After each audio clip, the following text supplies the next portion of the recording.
Isa na lang DDS ang tulog. Isang tulog na DDS na naman ang nagko-comment sa akin at sinasabi ako raw ang wala sa paligid at hindi ko raw nararamdaman ang kaguluhan. Nararamdaman ko, kaguluhang mga DDS at mga Chinador ang may gawa. Ramdam ko yun. Ang ipinagmamalaki ko ay ang paligid ng nagkakaroon ng improvement. Yun ang pinagmamalaki ko.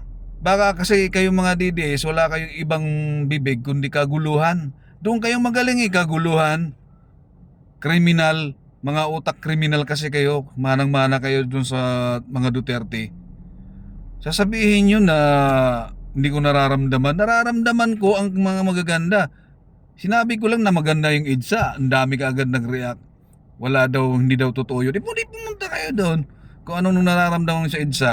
At yung mga lugar na dating binabaha, puntahan nyo.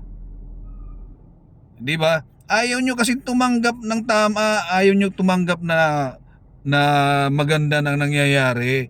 Gusto nyo kasi bulag pa rin kayo. Kung titingnan nyo, kahit sinasabi na ng mga marites mali-mali, sinasabi na ng pinagmamalaki yung hero mali-mali, idulong-idulo pa rin kayo. Gagawan nyo pa nga ng estatwa di ba? Sinabi na ni Duterte nagnakaw siya. Si Bongbong pa rin ang inyong pinagbibintangan.